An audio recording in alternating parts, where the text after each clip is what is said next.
네, 어, 다들 추석 연휴 잘 보내셨나 모르겠네요. 네, 오늘은 이제 어, 그 모델 튜닝 지난 시간에 이제 질문 중에 나왔던 그 내용을 가지고 강의를 준비해 보았습니다. 그래서 모델 튜닝에 대해서 전반적으로 알아보고 그리고 두 가지 이제 모델 튜닝 하는데 가장 많이 사용되는 하이퍼옵트라는 라이브러리와 요즘에 이제 그 최근에 출시되었고 이제 또 강력한 성능을 자랑하고 있는 옵투나라는 라이브러리, 이 두 가지 라이브러리를 소개하는 시간을 갖도록 하겠습니다. 네, 그래서 지난 과제가 바로 이제 그 크로스 밸리데이션하고 스태킹에 대한 렉처를 하고 그거를 로지스틱 리그레션, 랜덤 포레스트, GBM 모델에 적용을 해서 이제 그 대외 데이터에 적용을 해서 제출을 하고 이제 코드를 커밋하는 것이었죠. 이제 대회가 일주일밖에 남지 않았어요. 그래서 이제 오늘 그 강의하고 이제 다음 강의까지 하면 이제 그 다음 시간에는 그 이제 그 다음 시간에는 대회가 마무리되게 되는데 이제 그 마지막 성능 향상시키는데 도움이 될 만한 그런 팁으로 이번 강의와 수요일 강의를 준비해 보도록 하겠습니다. 남은 기간 동안 그 좋은 열심히 하셔서 잘 마무리하시기 바랍니다. 네, 그러면 모델 튜닝에 대해서 먼저 살펴볼 텐데요. 이제 보통 일반적인 모델 튜닝 사이클이 이제 모델을 개발할 때 알고리즘을 이제 먼저 데이터를 분석을 하고 그리고 피처를 생성을 한 다음에 이제 어떤 알고리즘을 사용할 건지 결정이 되면 그 다음부터는 이 모델 튜닝 사이클에 들어가게 되는데요. 그러면은 처음 그 모델 파라미터를 설정한 다음에 모델을 이제 학습을 시키고 그리고 이제 학습한 모델을 검증을 하고 이 그 모델을 학습하고 검증하는 데 사용하는 그 밸리데이션 프레임워크로 이제 지난 시간에 다뤘던 홀드아웃 밸리데이션 셋 아니면은 엔폴드 크로스 밸리데이션 셋을 많이 사용한다고 말씀드렸잖아요. 그래서 홀드아웃 밸리데이션을 사용할 때는 트레이닝 데이터를 일정 부분 그 테스트 그 밸리데이션 데이터로 이제 그 구분을 해 놓고 트레이닝 데이터로 학습을 한 후에 이제 모델의 성능을 그 밸리데이션 데이터를 가지고 그 검증을 하는 거고 엔폴드 크로스 밸리데이션 아니면은 스트래티파이드 엔폴드 크로스 밸리데이션의 같은 경우에는 여러 개의 폴드로 데이터를 나눈 후에 각각의 폴드에서 하나의 폴드를 그 밸리데이션 셋으로 사용하고 나머지 데이터를 트레이닝 셋으로 사용해서 총 n번 학습을 한 다음에 이제 각각의 폴드에서 그 검증 셋으로 사용되었던 그 폴드를 데이터를 모두 모아서 이제 이것을 그 크로스 밸리데이션 홀드아웃 셋으로 사용을 하는 거죠. 그래서 그 데이터를 검증할 때도 100% 학습 데이터를 사용할 수가 있고 데이터를 학습할 때도 100% 데이터가 사용되고 하지만 이제 단점이라면 모델을 한 번만 학습하는 것이 아니라 n번 학습해야 된다는 단점이 있죠. 그래서 이렇게 홀드업 밸리데이션, 엔폴드 크로스 밸리데이션이라는 그 검증 프레임워크를 사용을 해서 이제 모델을 학습하고 모델을 검증하고 이제 이 과정을 거치게 되는데요. 그러면은 만약에 이 모델 튜닝 사이클을 자기가 직접 손수한다고 하면 어떤 알고리즘에 대해서 변경할 수 있는 파라미터가 있을 때 그 파라미터를 자기가 직접 뭐 조금씩 바꿔가면서 이제 이 모델 학습 및 검증 과정을 거쳐서 결과가 나오면 또 파라미터를 좀 더 고쳐보고 그래서 다시 학습과 검증을 통해서 결과가 더 나아지는지 아니면 더 나빠지는지를 확인하는 작업을 계속 반복하면서 이제 가장 최선의 모델이 모델을 얻을 때까지 이 과정을 반복하게 되겠죠. 그런데 이거를 자기가 직접 하나하나 해본다는 게 만약에 리니어 리그레션과 같은 선형회귀 알고리즘과 같이 파라미터의 개수가 상대적으로 적거나 아니면은 뭐 리니어 리그레션 같은 경우는 사실 파라미터라고 할 게 딱히 없죠. 이제 지금 사이클런 라이브러리에서 리니어 리그레션 클래스의 입력 변수를 살펴보면 사실 학습에 영향을 주는 변수는 뭐 인터셉트를 포함시킬 건지 아니면은 데이터를 노멀라이즈 할 건지 이 두 가지 정도밖에 없죠. 그러면은 이 두 가지도 결국에 이진 변수라서 true, false 해가지고 총 네 가지 경우밖에 이제 설정할 수 있는 경우가 없기 때문에 이 경우에는 이제 직접 파라미터를 변경하면서 모든 경우를 이제 변경해도 네 번만 학습을 하면은 모든 경우의 수를 다 이제 변경을 해볼 수가 있는 거죠. 그래서 그 중에서 가장 좋은 성능이 나온 파라미터를 이제 선택을 해가지고 사용을 하면 되는 거죠. 그런데 이제 리니어 리그레션이나 아니면은 로지스틱 리그레션, 서폴 벡터 머신 이런 알고리즘들 같이 파라미터의 개수가 적은 경우에는 이거를 매뉴얼하게 할 수가 있는데 이제 예를 들면 라이트GBM 같은 경우만 봐도 설정할 수 있는 파라미터의 개수가 훨씬 많죠. 그래서 예를 들면 뭐 number of leaves 이게 굉장히 중요한 파라미터인데 이 파라미터를 정수값을 갖고 있기 때문에 예를 들면 한 많이 사용되는 값이 한 16에서 255 사이 정수값 그러면은 그것만 해도 벌써 한 200개가 넘는 경우의 수가 있고 그 다음에 맥스 뎁스 같은 경우에도 이제 정수값이기 때문에 또 이것도 굉장히 많은 경우의 수가 존재하고 이게 이제 이 모든 변수가 가질 수 있는 경우의 수를 전부 다 조합해 보면 거의 뭐 무한대에 가까운 경우의 수가 나오기 때문에 이런 파라미터를 손수 하나하나 변경해 가면서 이제 모델을 학습하고 검증해서 어떤 파라미터가 좋은 성능을 얻는지를 이제 직접 변경을 해가면서 그거를 학습하고 검증을 하는 게 거의 불가능에 가깝게 되는 거죠. 그래서 이제 이런 경우에 그러면 어떻게 하는 게 일반적인가, 어떻게 하는 게 이제 베스트 프랙티스인가라고 이야기를 했을 때 하이퍼 파라미터 옵티마이제이션이라는 모델 튜닝을 하는 또 여러 가지 라이브러리와 툴들이 이제 있습니다. 그래서 이제 그런 툴들을 사용하면 그런 라이브러리를 사용하면 모델 튜닝을 매뉴얼하게 하는 것이 아니라 이 툴을 이용해서 이제 툴이 여러 가지 가능한 조합으로부터의 이제 가능한 조합을 가지고 모델을 여러 번 학습을 해서 그 중에 최적화된 최적의 파라미터 셋을 이제 리턴해주는 그런 라이브러리들이 있어요. 그래서 이제 사이클런 라이브러리 자체적으로도 두 가지 모델 튜닝, 하이퍼 파라미터 옵티마이제이션 메소드를 제공을 하고 있는데요. 그 중에 첫 번째가 그리드 서치 CV. 이제 CV는 크로스 밸리데이션의 약자죠. 그래서 그리드 서치를 이제 제공을 하고 있고 또 하나는 랜더마이즈드 서치를 제공을 하고 있어요. 그래서 그리드 서치는 어떤 거냐면 검색하고자 하는 피처의 모든 조합을 이제 사용해서 모델을 모두 학습을 해 주는 거예요. 그리고 그 중에서 어떤 조합이 가장 좋은 검증 검증 스코어를 냈는지 그래서 이제 가장 최고의 모델을 선택할 수 있게 도와주는 거죠. 그래서 여기에 이제 예제 코드에 보시면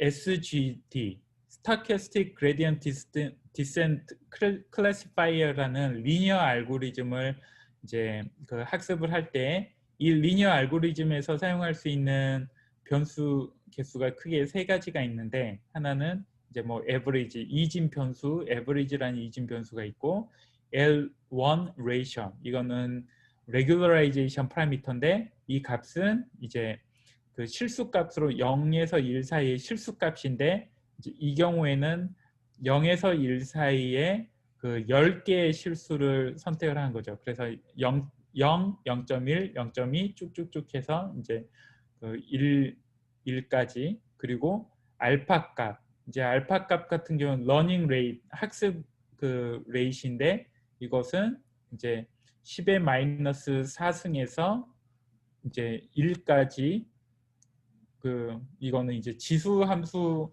상에서 동일한 간격으로 이제 나눈 그런 건데, 그 10의 마이너스 4에서 1까지를 이제 그 10개로 그 이게 맞나 모르겠어요. 아무튼 이 세 가지 변수를 이제 이런 조합을 그 모두 그 사용해서 각각의 조합에 대해서 모델을 학습을 한 후에 이제 성능을 그 검증 성능을 이제 그 어떤 파라미터가 어떤 검증 성능을 냈는지를 전부 다 이제 리포트를 해주는 거예요. 그러면은 그 중에서 가장 좋은 그 최고의 검증 스코어를 낸 파라미터를 가지고 이제 실제로 그 뭐 제출을 한다든지 아니면은 그 다음 단계에 사용을 할 수 있겠죠. 그래서 그리드 설치는 모든 조합을 그냥 무식하게 처음부터 끝까지 뭐 가능한 조합 100개다. 그러면 그 100개를 모두 다 해보는 그 방식이 그리드 설치 방식입니다. 그리고 랜더마이즈 설치 같은 경우에는 이거를 이제 아까 라이트GBM 같은 경우에는 그 어떻게 설정하느냐에 따라서 약간의 차이가 있겠지만, 이렇게 그 가능한 경우의 수가 어마어마하게 많이 나올 수가 있잖아요. 근데 그 모든 경우를, 모든 조합을 전부 다 그 트라이 해보는 게 아니라, 그 중에서 나는 한 뭐 1000개를 트라이 해보겠다, 아니면은 100개를 트라이 해보겠다. 그러면은 그 검색하고자 하는 피처 값들의 조합 중에 그 100개, 100개면 100개, 1000개면 1000개의 조합을 임의로 랜덤하게 선택을 해서 모델을 이제 학습하고 검증을 한 다음에 최고의 모델을 선택하는 방식이에요. 그래서 모든 경우를 다 하는 게 아니라 랜덤하게 이제 n개의 조합을 임의로 선택을 한다라는 그게 그리드 설치하고의 차이점이고요. 그리고 이제 또 특이한 거는 피처 값의 범위를 이렇게 그리드 설치 같이 범위로 이렇게 줄 수도 있지만, 분포를 입력 값으로 지정을 할 수가 있어요. 그래서 앞서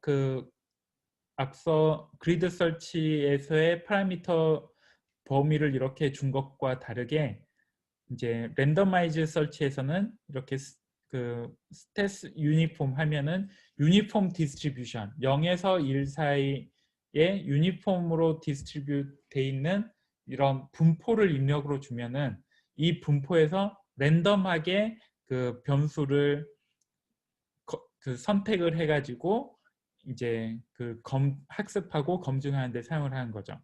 그래서 L1 레이셔도 지금 유니폼 디스트리뷰션이라는 분포를 사용을 했고, 알파 러닝 레이트도 그 로그 유니폼이라는 그 이제 그 분포를 사용했죠.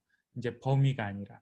그래서 이렇게 분포를 주면은 그 랜더마이즈드 설치에서는 그 매번 모델을 학습할 때마다 각각의 변수의 값을 이 분포로부터 랜덤하게 추출을 해서 이제 그 추출된 값을 변수 값으로 사용을 한다. 그리고 이제 몇 개의 그 모델을 학습할 건지 이제 입력 값으로 이렇게 줘서, 그래서 이 경우에는 20번 그 모델을 학습을 하겠다. 그러면은 이제 그 모델 변수를 20번 랜덤하게 추출을 해서 이제 모델을 학습을 한 후에 가장 그 최고의 그 검증 스코어를 내는 최고의 모델을 선택하는 방식입니다.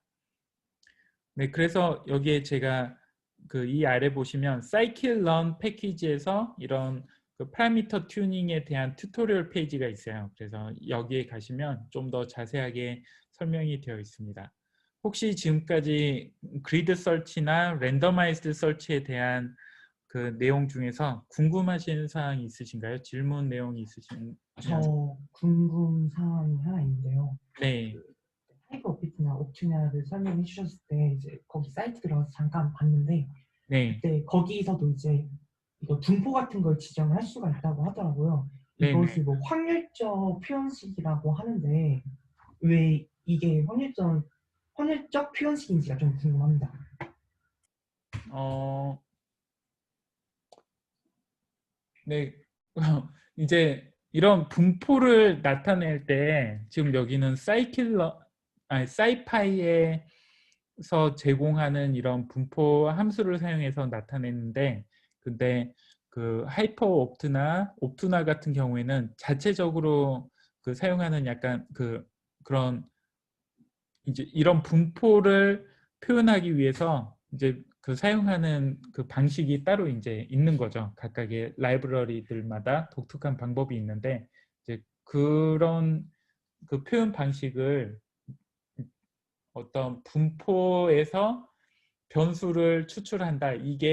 이거를 이제 그렇게 부르는 것 같아요. 그래서 뭐 별다른 의미보다 이런 직접적으로 값을 주는 것과 다르게 이제 어떤 분포에서 그 어떤 분포가 있으면은 그 분포에서 각각의 밸류가 이제 선택이 될 확률이 각각 다르잖아요. 그래서 예를 들면 유니폼 디스트리뷰션 같은 경우에는 0하고 1 사이에 임의의 값이 선택될 그 확률이 모두 동일한 거고, 이제 로그 유니폼 같은 경우에는 그 로그 스페이스에서 범위 안에 있는 값이 선택될 확률이 그 유니폼한 거고, 이렇게 각각의 값이 선택될 확률이 그 어떻게 변하는지를 나타내는 게 결국에 이런 확률 분포라고 하잖아요. 그래서 이제 그런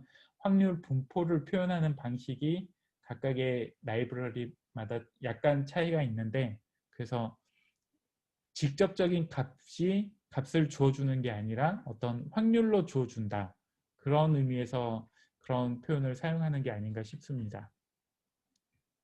네, 답변 감사합니다. 네, 혹시 또 다른 질문 있으신가요? 네, 그러면 이제 scikit-learn에서는 이렇게 그리드 설치하고 랜더마이즈드 설치를 사용하고 있는데, 그 이거는 어떻게 보면 약간 그 일반 어떤 알고리즘적인 게 아니라 뭐 전부 다 가능한 모든 조합을 다 해보든지, 아니면 그 가능한 모든 조합 중에서 임의로 랜덤하게 선택을 해서 한다든지, 이렇게 별도의 알고리즘이 사용되지 않은 방식인데, 이제 지금 소개해 드릴 하이퍼 옵투나 같은 경우에는 그 베이지안 옵티마이제이션이라고 하죠. 그래서 이제 베이지안 그 방식을 이용해서 그 이제 이렇게 랜더마이즈 설치 같이 선택 가능한 피처 스페이스에서 임의로 그 피처의 조합을 선택을 하는 게 아니라, 베이지안 옵티마이제이션은 이제 어떤 값을 선택을 해가지고 이제 그거 어떤 처음 선택을 할 때도 뭐 프라이어 디스트리뷰션에 따라서 선택이 될 확률이 이제 달라질 수도 있는데, 그런데 이제 그런 걸 떠나서 그 어떤 값이 선택이 돼 가지고 검증 결과가 나왔을 때 그 검증 결과를 이용해서 다음에 어떤 값을 선택을 할지를 그 베이지안 알고리즘을 통해서 이제 최적화하면서 이 설치를 해 나가는 과정, 그 설치해 나가는 과정을 최적화시키는 게 바로 베이지안 옵티마이제이션이에요. 근데 이제 그 베이지안 옵티마이제이션을 적용하는 그 방법이, 알고리즘이 크게 두 종류가 있는데, 하나는 이제 TP라는 방식이 있고, 또 하나는 그 가우시안 프로세스라는 그 방식이 있는데, 지금 소개해드릴 하이퍼옵트나 옵투나 같은 경우에는 하이퍼옵트 같은 경우에는 이제 TP 알고리즘을 사용한 대표적인 라이브러리이고 그리고 옵투나 같은 경우에는 현재까지 나와 있는 그 여러 종류의 그 베이지안 옵티마이제이션 알고리즘들을 이제 그 대부분 서포트를 하면서 조합을 해서 사용할 수 있게 만들어 놓은 알고리즘이에요. 그래서 지금 오늘 소개해 드릴 그 두 가지 라이브러리 모두 보면은 이제 TP 알고리즘을 주로 사용하는 그 하이퍼 파라미터 옵티마이제이션 라이브러리인데 이제 가우시안 프로세스를 사용하는 그 라이브러리도 제가 이제 그냥 말로 설명을 해 드릴 건데 왜 그 가우시안 프로세스는 그 TP 알고리즘에 비해서 많이 사용하지 않느냐라고 그 보면 이제 일반적으로 가우시안 프로세스를 사용하는 알고리즘이 TP 알고리즘보다 그 속도 면에서 약간 느려요. 그리고 TP 이제 하이퍼 파라미터 옵티마이제이션 그 제가 그 코드를 공유했는데 이 코드를 돌려보시면 아시겠지만 그 아무리 속도가 비교적 빠르다고 알려진 하이퍼 옵투나 같은 경우에도 그 설치해야 되는 그 파라미터 셋의 개수가 뭐 10개, 100개, 뭐 200개 이렇게 늘어나면은 그 생각보다 시간이 오래 걸릴 수가 있어요. 그래서 이제 한 번 그 실행을 하는데 걸리는 속도가 그 약간 차이가 나더라도 이거를 뭐 100번 돌린다. 그러면은 이제 궁극적으로 그 들어가는 시간 차이가 많이 날 수 있기 때문에 그 약간이라도 더 빠른 알고리즘을 선호하게 돼요. 그래서 이제 하이퍼옵트나 옵투나 같은 경우에는 이런 하이퍼 파라미터 옵티마이제이션 라이브러리들 중에서 이제 가장 빠른 그런 라이브러리들 중 하나 이제 그런 그 대표적인 라이브러리이기 때문에 지금 오늘 수업에서는 하이퍼옵트랑 그 옵투나만 소개를 이제 주로 하고 다른 라이브러리 같은 경우에는 이제 그냥 이름만 그 소개하는 정도로 하고 넘어가도록 하겠습니다. 그래서 이제 하이퍼옵트는 앞서 잠깐 말씀드린 것처럼 가장 널리 사용되는 이제 현재 가장 많이 사용되는 모델 튜닝 라이브러리 중 하나예요. 그래서 이제 대부분 어떤 뭐 케이글에서 튜토리얼을 보거나 그러면은 아마 하이퍼옵트를 사용한 튜토리얼을 가장 많이 보실 수 있을 거예요. 그래서 이제 이 그 라이브러리는 2013년에 그 당시에 하버드에서 재학 중이던 이제 제임스 버크스트라와 MIT에 재학 중이던 댄 야민스가 이제 그 이 하이퍼옵트 라이브러리를 그 ICML 학회와 사이파이 학회에서 발표를 하게 됩니다. 그래서 이제 그 이때 이제 발표하면서 그 사용한 알고리즘이 Tree Structured Parent Estimator, 그래서 줄여서 TPE 알고리즘을 사용을 했고요. 이제 그러면서 2013년 논문에는 당시에 지금 우리는 TP 알고리즘을 그 포함해서 패키지를 라이브러리를 발표를 하지만 앞으로는 뭐 가우시안 프로세스도 추가를 하고 다른 방식도 추가를 하겠다라고 그 2013년 논문에는 썼는데 그 이후에 그 무슨 일이 있었는지 모르지만 7년이 지난 지금까지 아직 가우시안 프로세스는 이제 구현하지 않고 있습니다. 이제 이 당시에 그 출시했을 때 사람들이 많은 관심을 보였던 이유 중 하나가 당시에 많이 사용되고 있던 그 옵티마이제이션 라이브러리가 바로 사이파이의 그 미니마이즈, scipy.optimize.minimize라는 함수를 사람들이 이제 많이 사용을 했었는데 이것과 굉장히 비슷한 API를 제공해서 이제 기존의 scipy를 이용해서 그 사용했던 코드가 있으면 그 많은 그 코드의 변화 없이 바로 하이퍼옵트를 적용을 할 수가 있었어요. 그래서 이제 당시에 많은 사람들에게 큰 호응을 얻었고 속도가 이제 또 굉장히 빨랐고 그 머신러닝 알고리즘의 파라미터를 튜닝하는데 이제 전용으로 이제 나온 라이브러리였기 때문에 그 당시에 많은 머신러닝 개발자들에게 그 각광을 받았던 라이브러리입니다. 그래서 이제 자세한 설명은 만약에 그 자세한 내용이 궁금하시다 싶으면 여기에 논문을 2개 이제 링크를 제가 걸어 놨어요. 그래서 그 논문을 살펴보시면 되고, 또 하이퍼옵트 홈페이지에도 보면 튜토리얼이 이제 꽤 자세하게 나와 있습니다. 그래서 이제 제가 그 지금 깃허브에 저희 그 클래스 깃허브에 이 하이퍼옵트를 사용해서 하이퍼 파라미터 옵티마이제이션을 한 노트북을 공개를 했어요. 그래서 대회 데이터를 가지고 이제 하이퍼옵트를 적용해서 라이트GBM 알고리즘의 그 파라미터를 그 최적화해서 그 이제 학습을 한 노트북이 그 저희 깃허브에 공개가 되어 있습니다.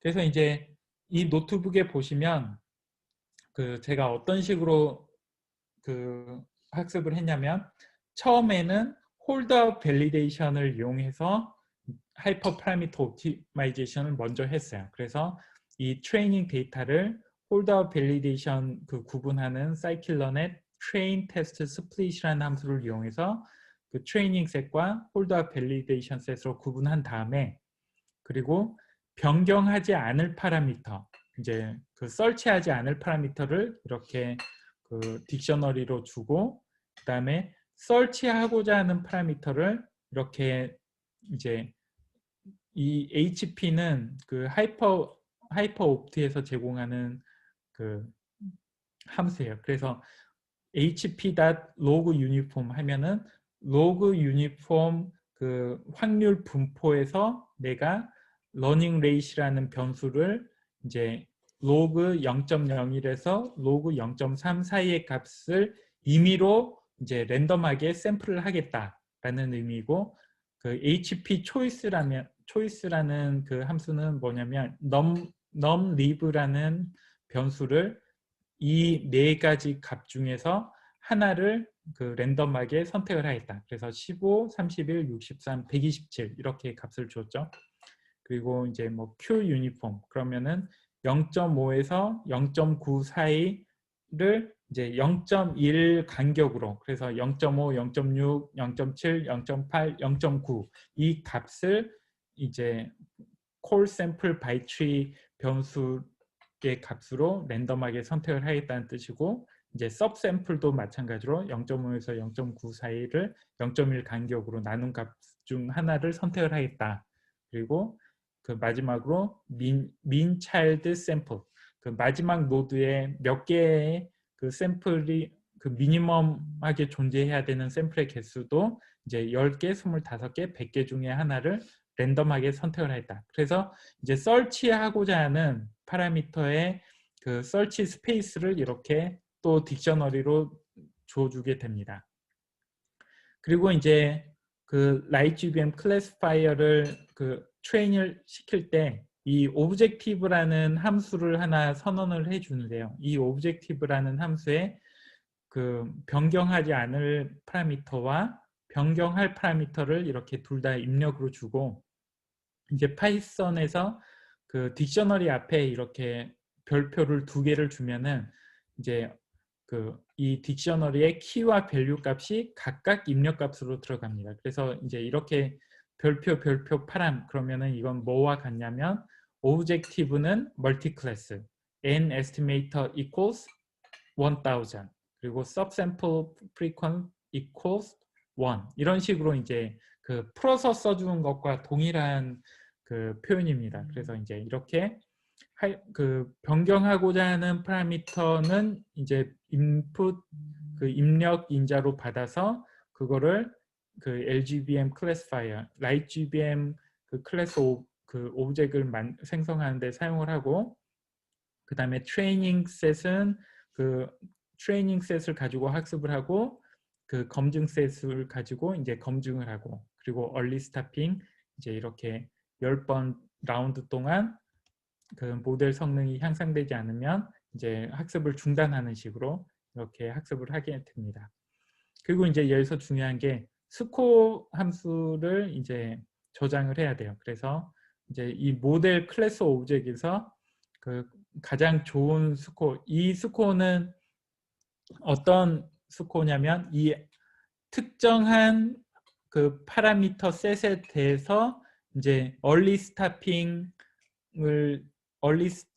통해서 이제 학습이 중단됐을 때의 베스트 스코어예요. 그래서 모든 파라미터를 가지고 봤을 때 베스트 스코어가 아니라 이 특정 파라미터에 대한 이제 베스트 스코어 값을 이제 저장을 하고 이 값을 리턴을 하게 됩니다.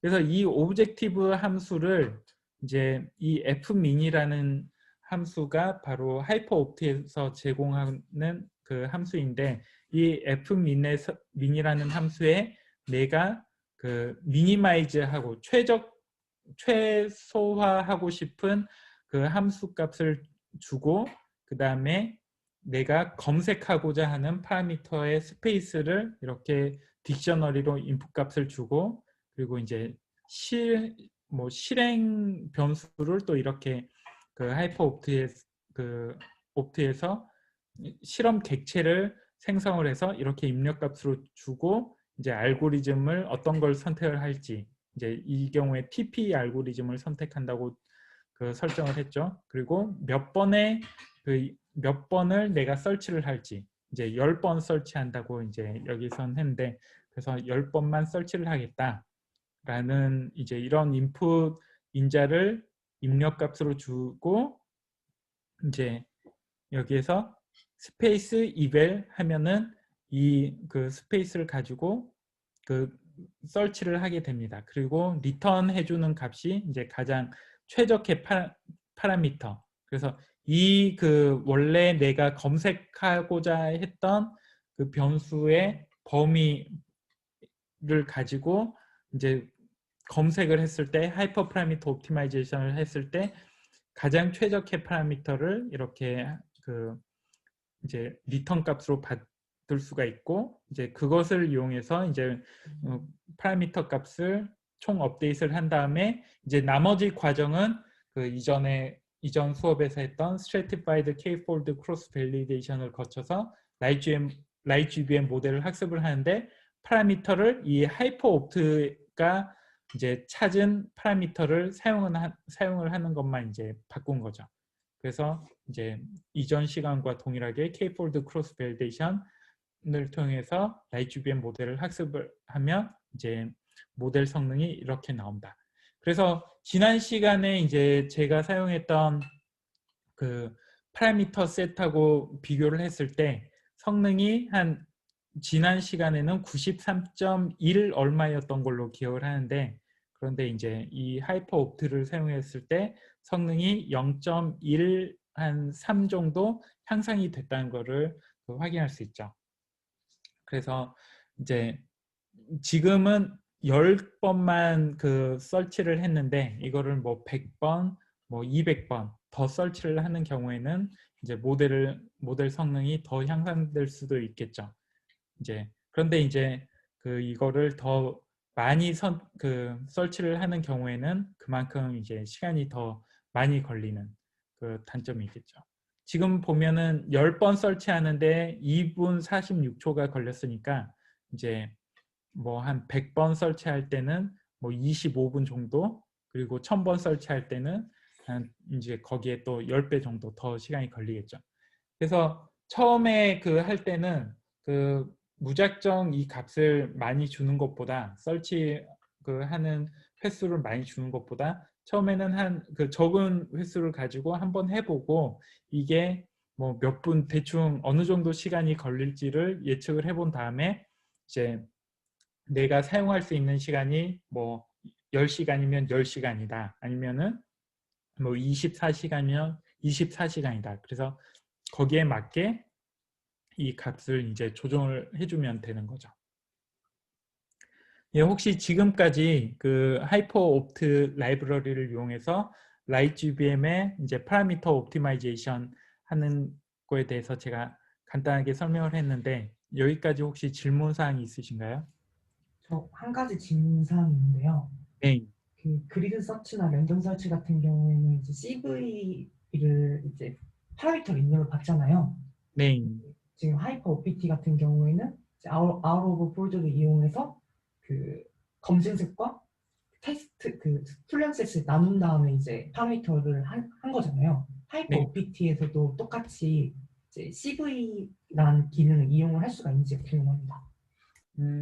이제 저 같은 경우는 제가 있는지는 확인을 해보지 않았어요. 근데 만약에 CV를 사용하고 한다면 이 오브젝티브 함수 안에 이렇게 똑같이 이 부분의 그 코드를 이 안에 그대로 사용을 하시면 되겠죠. 그래서 이제 그 스코어를 저장을 할 때 이 한 번 학습한 그 검증 스코어를 저장을 하는 게 아니라 예를 들면 fivefold cross validation이다. 그러면은 이 내용을 이 오브젝티브 함수 안에 넣고 이제 스코어는 5번 학습을 했을 때 나온 그 검증 셋 전체에 대한 이제 검증 스코어로 사용을 하면은 이 하이퍼 옵투나를 사용해서 이제 크로스 밸리데이션을 사용할 수 있겠죠.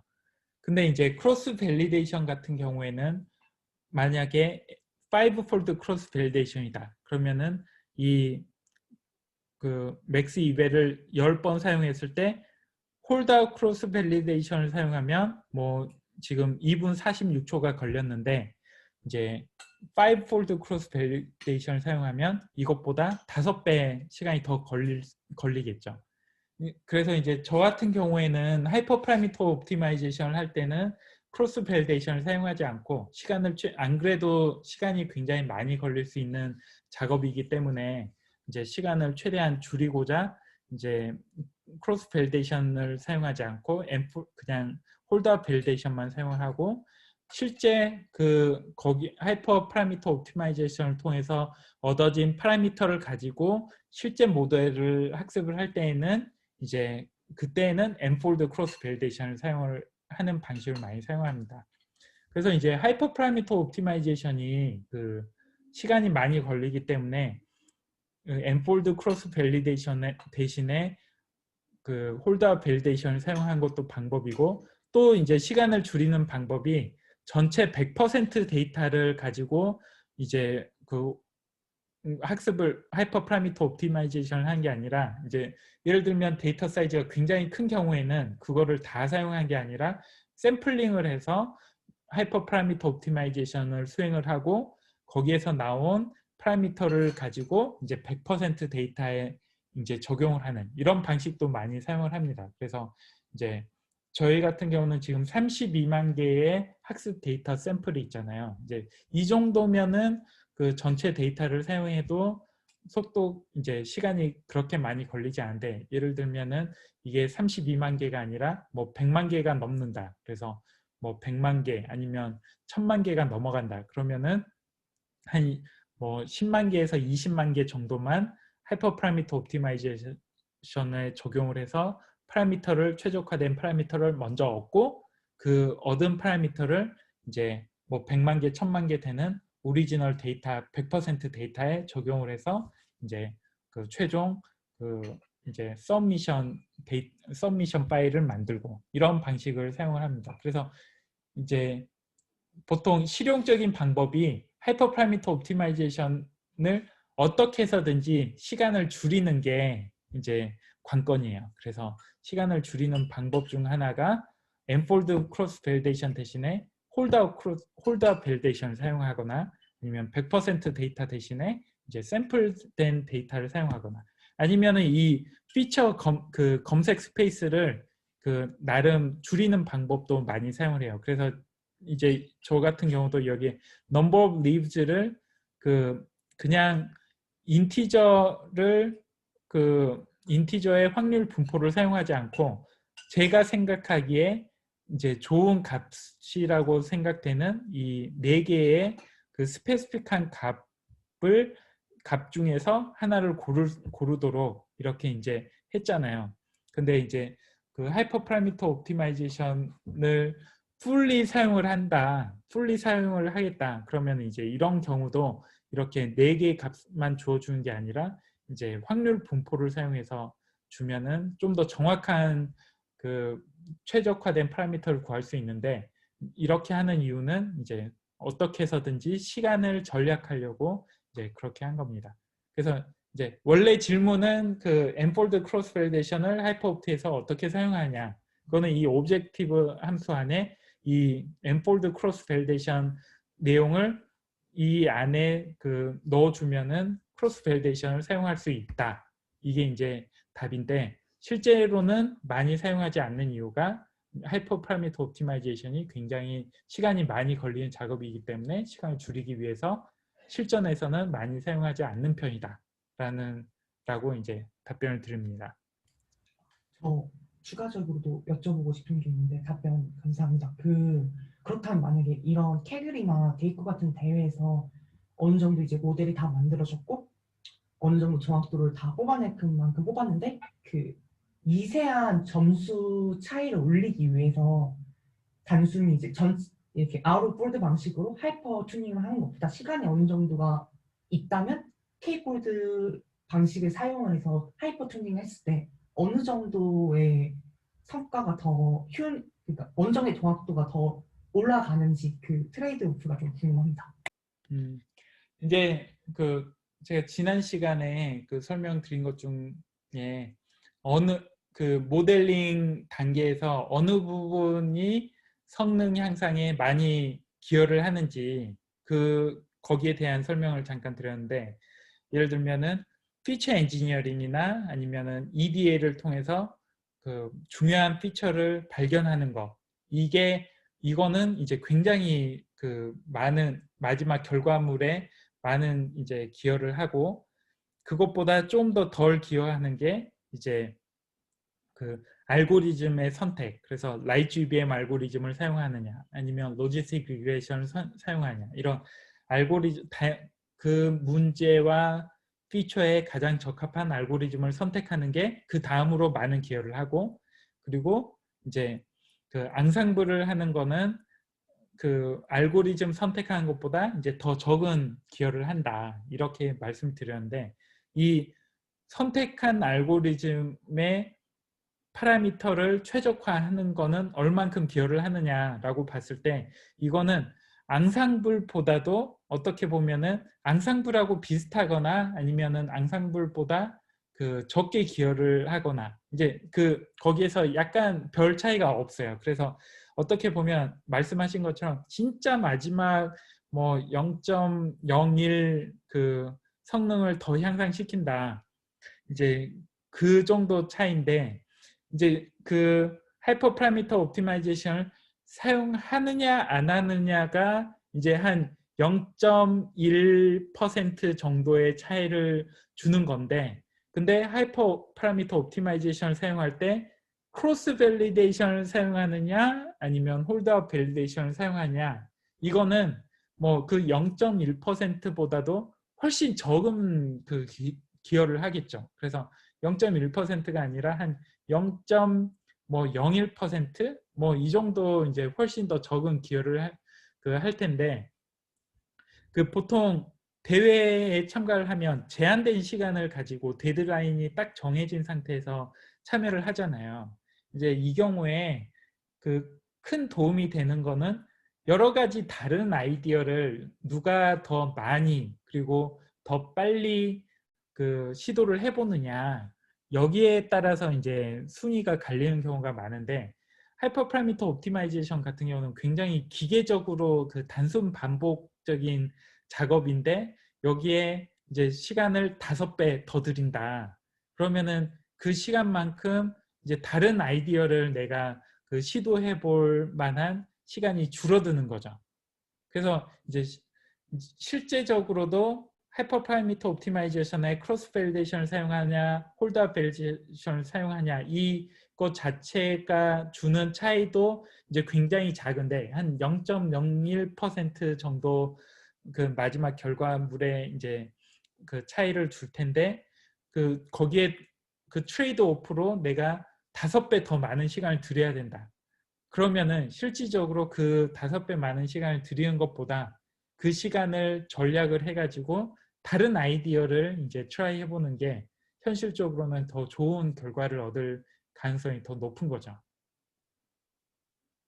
그래서 이제 제가 추천드리는 방식은 아마 엔폴드 크로스 밸리데이션을 하이퍼 파라미터 옵티마이제이션에 굳이 사용하지 않아도 결과물에는 큰 그 별다른 차이가 없을 거기 때문에 이제 여기서 세이브한 시간을 세이브를 해서 크로스 밸리데이션 대신에 엔폴드 그 홀드업 밸리데이션을 사용해서 시간을 세이브해서 이제 다른 아이디어를 이제 트라이 해보는데 그 시간을 투자하는 게 좀 더 그 효과적인 방식이라고 생각을 합니다.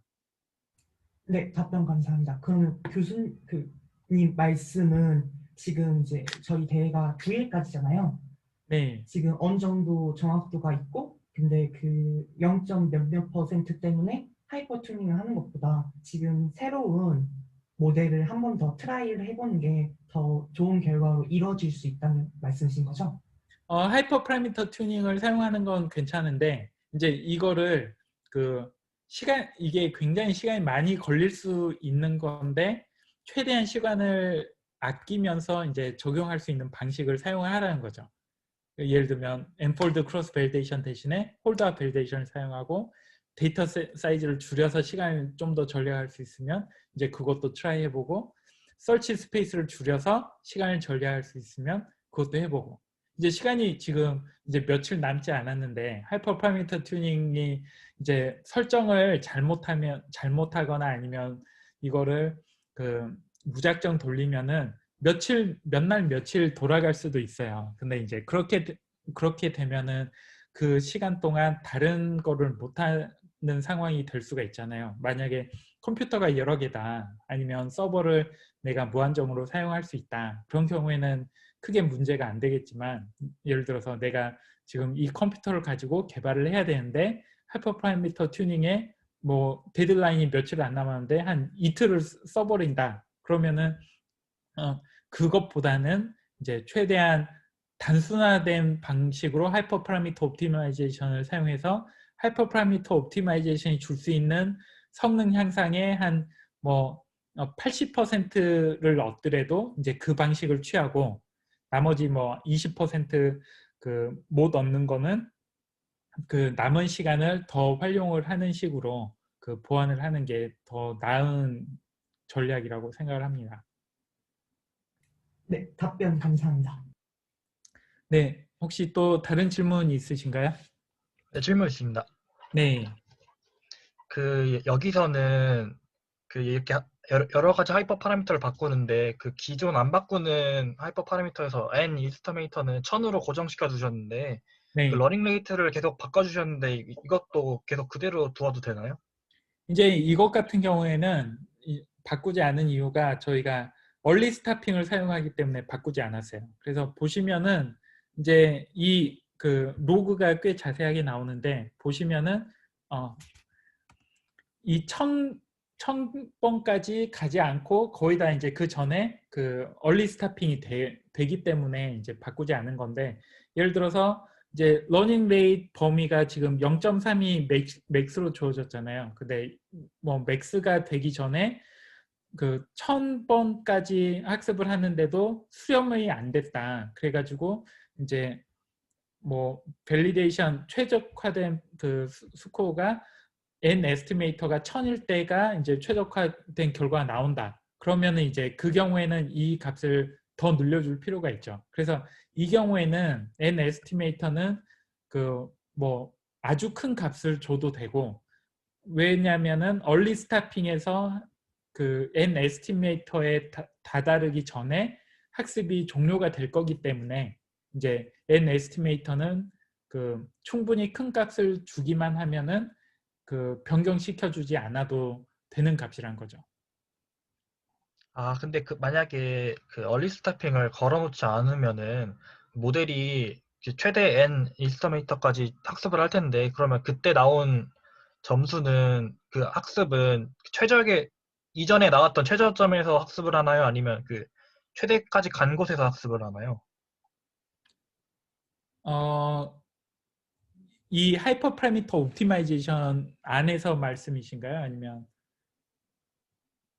이제 아 그냥 네. 모델 학습시킬 때도 그냥 모델 학습시킬 때는 그 이제 예를 들면 n폴드 크로스 밸리데이션을 한다. 그러면 각각의 폴드에서 그 학습을 할 때는 처음부터 시작을 해요. 그래서 뭐 그 트리 넘버 1부터 1000번까지 쭉 학습, 그 얼리 스타핑이 없는 경우에는 그 이제 이 경우 1000번까지 쭉 다 학습을 하게 되겠죠. 그 매번 학습을 할 때마다 1부터 1000까지 그 계속 학습을 하겠죠.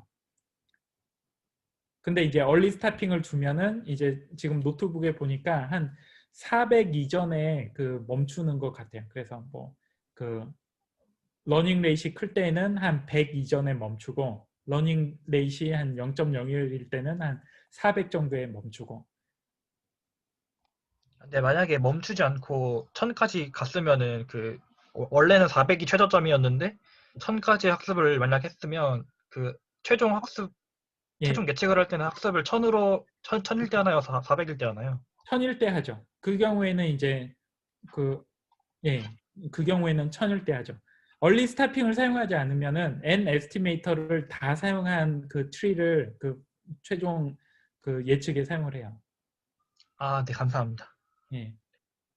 그래서 얼리 스타핑 알고리즘이 얼리 스타핑을 지원하지 않는 알고리즘들이 있어요. 이제 그런 경우에는 n 에스티메이터도 그 당연히 검색해야 하는 피처 스페이스에 포함을 해줘야겠죠. 이제 원래 그 요지도 러닝 레이트이 올라가면은 원래 n 에스티메이터 값이 줄어드는, 이 러닝 레이트하고 n 에스티메이터는 상호 보완적인 관계가 있는데, 이제 그 저희 경우에는 얼리 스타핑을 사용하기 때문에 n 에스티메이터를 굳이 바꿔주지 않아도 됐지만, 얼리 스타핑을 사용하지 않는 경우에는 n 에스티메이터도 여기에 이제 같이 포함이 되어야겠죠. 그래서 이제 러닝 레이트이 낮아지면 n 에스티메이터를 높은 값이 최적화된 값이 될 거고, 러닝 레이트이 높아지면 n 에스티메이터 값이 이제 낮아진 값이 최적화된 값이 될 거고.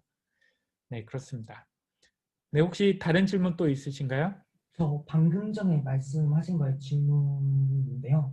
네, 그 다른 어떤 알고리즘은 이제 얼리 스타핑이 없으셨다고 하셔서 이제 n 에스티메이터도 여기 스페이스에 둬야 되는 게 맞다고 하셨잖아요. 네, 근데 이제 그런 이제 얼리 스타핑이 없는 알고리즘에도 이제 직접 이제 자기가 얼리 스타핑을 할 수 있는 코드를 조건문으로 넣어줘서 했을 때는 굳이 n 에스티메이터를 저 스페이스 공간 안에다가 분포를 줄 필요가 있는지 없는지가 궁금합니다. 예를 들면 그 사이클런의 그 GBM 알고리즘 같은 경우에는 얼리 스타핑이 없어요. 이제 그 경우에는 직접 얼리 스타핑을 구현할 수 있는 방법이 딱히 없어요. 이제 그 보통 얼리 스타핑을 이제 커스텀하게 구현을 하려면 콜백이라는 거를 지원을 해야 되는데, 이제 보통 사이클런 알고리즘 같은 경우에는 이제 콜백 펑션을 지원하지 않기 때문에 그 자기가 그 알고리즘이 학습이 되는 중간에 어떻게 인터럽 할 수 있는 방법이 없어요. 그래서 이제 그런 경우에 예를 들면 사이클런의 GBM 알고리즘, 뭐 그레디언트 부스팅 클래시파이어, 그레디언트 부스팅 뭐 리그레서를 그 이 하이퍼 옵트를 사용해서 사용을 한다. 그러면은 이제 그 경우에는 얼리 스타핑을 커스텀하게 뭐 직접 구현을 할 수 있는 방법도 없고 사용할 수 있는 방법이 없기 때문에 그 경우에는 n 에스티메이터를 서치 스페이스에 넣어주는 방법밖에 없죠. 아, 네, 답변 감사합니다. 네, 혹시 또 다른 질문 있으신가요? 이제 그 옵트의 그 코드를 제가 이렇게 공개를 했는데, 사실 그 다른 하이퍼 프라미터 옵티마이제이션 라이브러리도 문법은 비슷비슷해요. 그래서 이제 그 다음에 보여드릴 옵트나도 이렇게 하이퍼 옵트랑 비슷한 문법을 통해서 하이퍼 프라미터 옵티마이제이션을 하실 수도 있고, 그 다음에 또 그 사람들이 많이 사용하는 라이브러리 중 하나가 그 SKOPT라는 라이브러리도 많이 사용을 하거든요. 그 사이클런 옵티마이저의 약자인데, 이거는 공식 사이클런 라이브러리는 아닌데 일종의 그 확장팩 같은 개념으로 그 비슷한 API를 사용하는 라이브러리가 Scikit-learn Optimize, 그래서 SKOPT라는 라이브러리가 있어요. 이제 그 라이브러리도 이제 비슷한 문법을 사용하기 때문에 이 하나의 문법에 익숙해지시면 다른 종류의 라이브러리를 사용하실 때도 이제 크게 그 어려움이 없으실 거예요. 그래서 먼저 하이퍼옵트의 문법을 이제 여러 번 사용하셔서 자기 걸로 만드신 다음에 이제 다른 그 라이브러리로 넘어가시는 거를 이제 추천을 드립니다. 네, 그러면 옵투나라는 라이브러리에 대해서 소개를 드릴 건데요. 이거는 최근에 가장 각광받고 있는 모델 튜닝, 하이퍼 파라미터 옵티마이제이션 라이브러리예요. 바로 이제 작년에 2019년에 일본의 프리퍼드 네트워크사의 연구진들이 그 KDD 학회에서 이제 발표한 라이브러리인데요.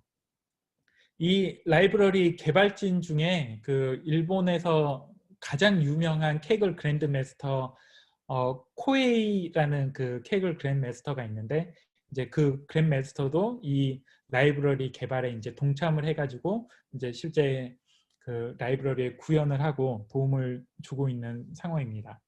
그래서 이 그 특징이 뭐냐면 기존의 하이퍼 파라미터 옵티마이제이션 라이브러리들의 장점들을 쭉 결합을 했어요. 그래서 이제 그 어떤 라이브러리에서는 하이퍼 옵트 같은 경우에는 이제 굉장히 빠르고 그 뭐 이제 여러 개의 그 디스트리뷰트 알고리즘도 사용할 수 있는데 뭐 대시보드가 없다. 그리고 프루닝도 사용하지 않는다. 근데 이제 뭐 프루닝을 사용하는 다른 그 알고리즘 논문들이 나왔는데 이제 그런 것들을 조합해서 이제 개별 현재 지금 나와 있는 그 각종 HPO, 하이퍼 파라미터 옵티마이제이션 라이브러리들의 장점들을 다 모아놓은 어떤 그 이제 라이브러리라고 보시면 되죠. 그리고 이제 API를 굉장히 단순화했어요. 그래서 그 하이퍼옵트에서 보여드린 그런 문법이 이제 대부분의 라이브러리들이 사용하는 방식인데, 이제 옵트나는 그것을 좀 더 단순화시켜서 굉장히 그 쉽게 그 하이퍼 파라미터 옵티마이제이션을 할 수 있게 이제 만들어 놓은 라이브러리입니다.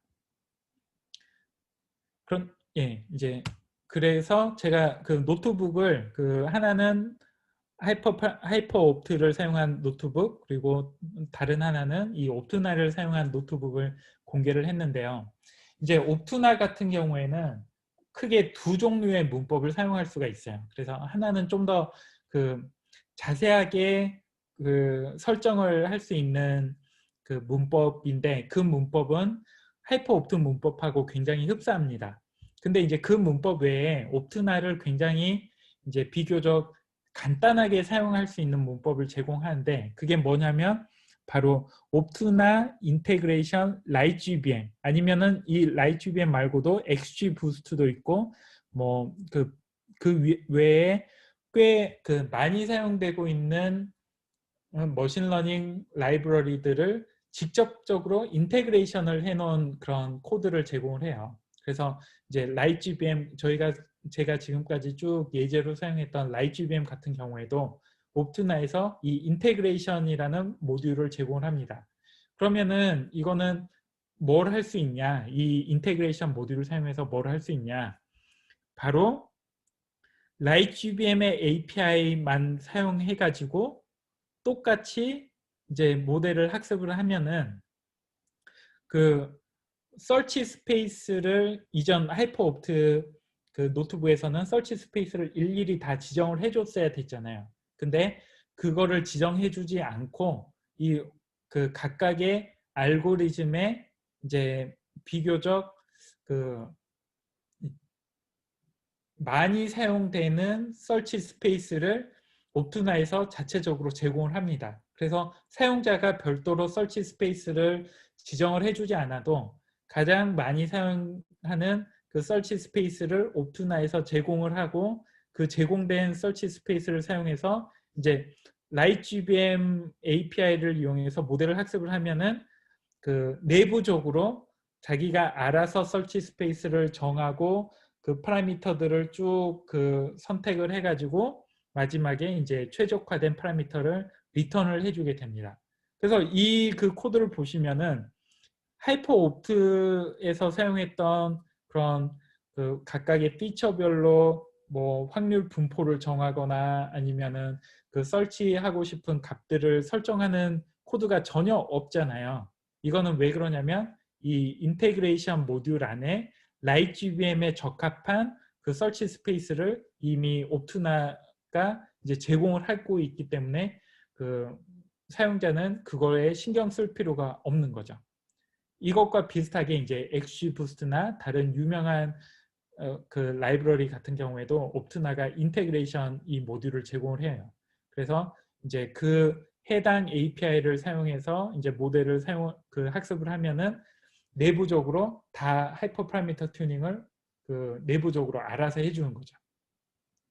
근데 이제 단점은 뭐냐? 그 인테그레이션 그 문법의 단점은 이 세부적인 사항을 그 사용자가 결정을 할 수가 없어요. 그래서 이제 기본적으로 이렇게 라이트GBM 그 이 옵투나에서 제공하는 라이트GBM 인테그레이션 코드를 사용해서 그 모델을 학습을 하면 기본적으로 한 그 1000번 넘는 그 이제 그 설치를 1000번 넘게 설치를 해가지고 하이퍼 파라미터 그 최적화된 하이퍼 파라미터를 제공을 하는데 나는 1000번 학습할 시간이 없다. 한 100번만 학습하고 싶다. 그래도 그거를 이제 사용자가 설정을 할 수가 없게 돼 있어요. 이제 그게 단점이긴 한데 만약에 내가 이 하이퍼 옵트 측의 문법이 약간 생소하다. 그리고 이제 문법이 그 잘 이해가 되지 않는다. 하지만 한번 하이퍼 파라미터 옵티마이제이션을 사용해보고 싶다. 그런 분들은 이 옵투나 인테그레이션 모듈을 사용해서 하이퍼 파라미터 옵티마이제이션을 하시면 됩니다. 그래서 이제 마찬가지로 이렇게 그 학습을 한 다음에 파라미터를 얻고 그 파라미터를 이제 stratified k-fold cross validation 라이트GBM 그 학습 코드에 그 파라미터를 이제 입력 파라미터로 제공을 하면은 학습을 하고 이제 결과를 얻게 되죠. 근데 이제 여기 보시면 지금 이거는 1000번이 넘게 그 설치를 해가지고 나온 최적화된 파라미터를 적용한 그 경우에 이제 그 모델 성능이 93.246%가 나왔는데 앞서 하이퍼 옵트는 그 10번밖에 설치를 안 했는데 그러고도 93.27 뭐 아주 근소한 차이긴 하지만 더 나은 성능이 나왔잖아요. 그러니까 이제 내가 그 하이퍼 파라미터 옵티마이제이션을 할 때 대충 그 이 정도 파라미터 그 설치 스페이스를 사용하면은 좋은 값이 나올 거다라는 거를 알고 있는 약간 비교적 그 숙련된 분들 같은 경우에는 이제 이런 좀 더 자세한 문법을 사용해서 그 어떤 파라미터는 어떤 설치 스페이스를 사용할 건지 구체적으로 적용을 해주면은 비교적 짧은 시간 짧은 설치를 하고도 좋은 성능을 얻을 수가 있고 근데 만약에 이제 내가 그 숙련자가 아니라 그 처음 해보는 비교적 이제 입문자다. 그리고 어떤 파라미터에 어떤 범위를 줘야 될지 잘 모르겠다. 이제 그런 분이라면 이 옵투나의 인테그레이션 모듈을 사용하면은 이제 그런 지식이 없이도 어느 정도 좋은 성능을 내는 그 결과를 얻을 수 있다. 예, 그래서 이제 입문자 경우에는 이 옵투나 인테그레이션 모듈을 사용하고 이제 숙련자 같은 경우에는 옵투나의 다른 문법이나 아니면 하이퍼 옵트 같은 그 라이브러리를 사용하는 것을 이제 추천을 드립니다. 네, 지금까지 이제 옵투나에 대해서 그 간단하게 그 설명을 해드렸는데 지금까지 질문 있으신가요? 그 한 가지 질문사항 있습니다. 네. 하이퍼 OPD 같은 경우에는 퍼닝이 없다고 하셨는데 그 옵튜나 같은 경우에는 퍼닝이 있다고 하셨잖아요. 그때 퍼닝에 해당하는 기능이 인테그레이션인지가 궁금합니다. 혹시 프루닝 네, 프루닝이요. 네. 네. 이제 프루닝 같은 경우는 어떤 개념이냐면 설치를 해야 되는 스페이스가 이렇게 뭐 1000개면 1000개가 있다. 그럴 때 그 1000개의 스페이스를 다 그 돌아보는 게 아니라 이제 앞에서 몇 개 해보면은 아 이쪽은 뭔가 그 좀 프라미싱하다 아니면 이쪽은 좀 가망이 없다 그러면은 가망이 없는 쪽을 과감하게 쳐내는 이런 작업을 이제 프루닝이라고 하거든요. 그래서 이제 프루닝을 하면은 아무래도 좀 더 빠르게 그 설치를 할 수가 있겠죠. 근데 하이퍼 옵트 같은 경우에는 자체적인 그 자체적으로 프루닝하는 알고리즘이 없는데 이 옵트나는 자체적으로 그 프루닝하는 알고리즘을 크게 두 종류를 그 이제 제공을 하고 있어요. 그래서 이제 여러 가지 벤치마크 데이터에서 좀 더 좋은 성능을 내고 있습니다.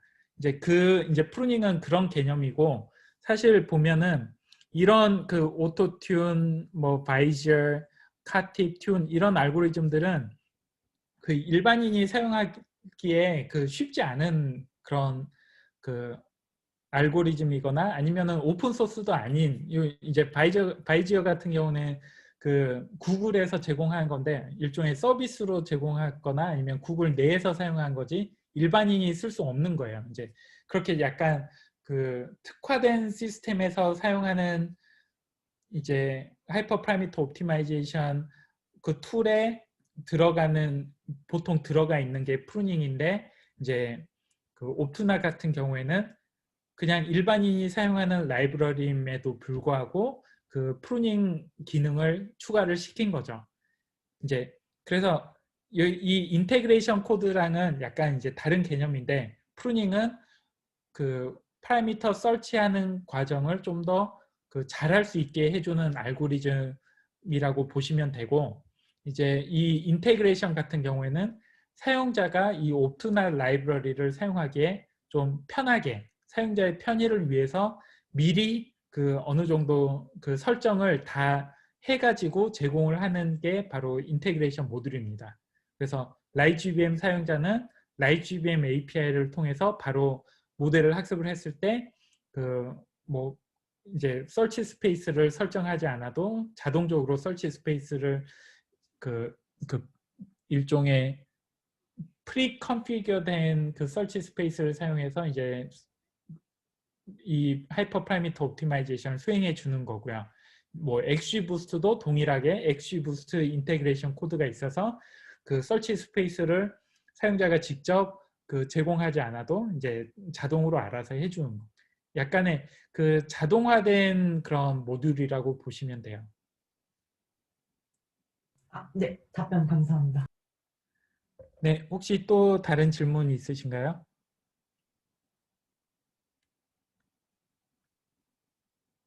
네, 이제 없으시면 그 이 두 가지 노트북 모두 이 GitHub에 공개가 되어 있으니까 꼭 다운로드 받으셔서 직접 이제 코드를 다 한번 그 필사를 해보시고 실행을 해보시기 바랍니다.